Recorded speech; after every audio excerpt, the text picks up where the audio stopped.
Hello. Ẹ káàárọ̀, ẹ káàsán, ẹ káalẹ́ o níbikíbi tí ẹ bá ń gbọ́ wa tẹ́ tí ń wò wá. Lénìí lórí èdè àti àṣà Yorùbá la tún wá ta tó fẹ́ sọ̀rọ̀ nípa ẹ̀ láti kọ́ àwọn ọmọ wa ní ẹ̀kọ́ kan tàbí òmíràn.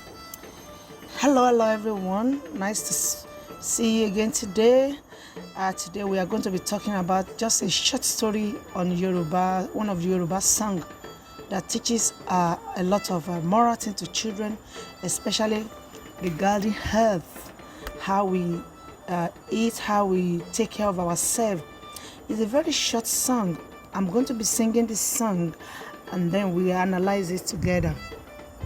A ó máa kọ orin kan. Orin yìí, orin tó ní ẹ̀kọ́ gidigidi fún ọmọdé ni. Tí àwọn ọmọdé lè kọ́ ẹ̀kọ́ níbẹ̀. Orin yìí orin kékeré ni ṣùgbọ́n ẹ̀kọ́ tó wà ńbẹ̀ ó pọ̀ lọ́pọ̀lọpọ̀ fún àwọn ọmọ wa nílé. Ẹ jẹ́ ká kọ orin náà. Orin yìí lọ báyìí pé wẹ̀ kí o mọ́ gé èékánná rẹ, jẹun tó dára lásìkò, má jẹun jù. Orin yìí a máa kọ báyìí pẹ̀lú ìlù. Ẹ jẹ́ ká àwọn ọmọ wa tó bá lè jó kan jó sí. So I'm going to be singing this song again. The song says wẹ̀ kí o mọ́, that is take care of yourself, take a bath, gé èékánná rẹ, cut your nails, jẹun tó dára, eat a good healthy food, lásìkò, on time, má jẹun jù, don't eat too much. You can see from this word of the word in this song that each line means so much. We can use each line to explain things to our children. We can tell them about the reason why they have to take care of themselves, why they have to cut their nail to make sure there's no jam hiding themselves or hidden in the nails. We have to teach them that it's good to eat balanced diet, to eat good food, a very good balanced diet food, and to eat it on time, ní àsìkò, jẹun tó dára lásìkò, to eat the food on time. Then the last one says má jẹun jù.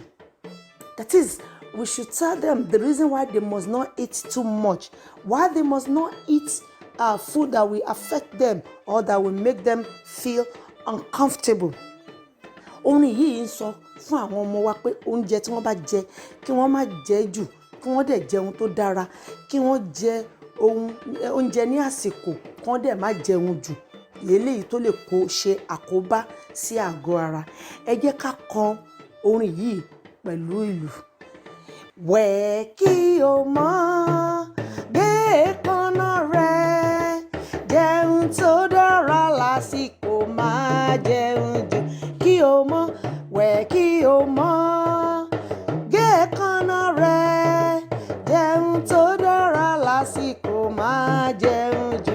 Kí o mọ́, wẹ̀ kí o mọ́ gé èékánná rẹ o, jẹun tó dára lásìkò, má jẹun jù. Ẹ jẹ́ káwọn ọmọ wa náà kọ́ nílé bẹ́ẹ̀ yẹn. A máa tún orin ẹ̀kọ́ lẹ́ẹ̀kan sí torí orin yìí ẹ̀kọ́ oríṣiríṣi làwọn ọmọ wa lè kọ́ níbẹ̀. Wọ́n ní kí wọ́n wẹ̀, kí wọ́n mọ́, kí wọ́n jẹun tó dára, oúnjẹ aládùn, oúnjẹ tó ṣeré lára, tí kò ní pa wọ́n lára, kí wọ́n sì tún má jẹun jù, kí wọ́n jẹun ní àsìkò tí ẹ kàn jẹ, kí wọ́n sì jẹun yìí kó má pọ̀ jù.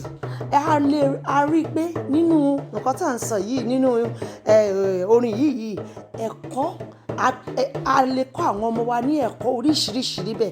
Ẹ jẹ́ ká pè wọ́n jókòó, ẹ jẹ́ kí wọ́n kọ orin yìí. Orin yìí kéré jọjọ, orin kékeré ni ṣùgbọ́n ó ní ìtumọ̀ tó pọ̀ dáadáa. Ó ní ìtumọ̀. Ẹ̀yin òbí wa nílé, ẹ bá wa ṣàlàyé fún àwọn ọmọ wa ìtumọ̀ orin yìí ní kọ̀ọ̀kan, kí wọ́n mú ọ̀rọ̀ yìí ní kọ̀ọ̀kan, kí wọ́n kọ́, kí wọ́n mọ̀. Let's explain to our children at home. Let's teach them. Let them sing the song and learn it.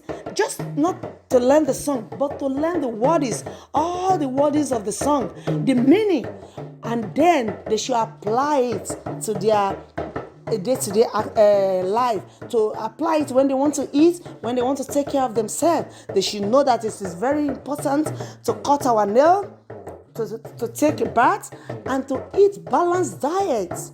So those are the things, a lot of things that they can learn from this song. And we are going to be singing the song again, and then let them sing it along with us.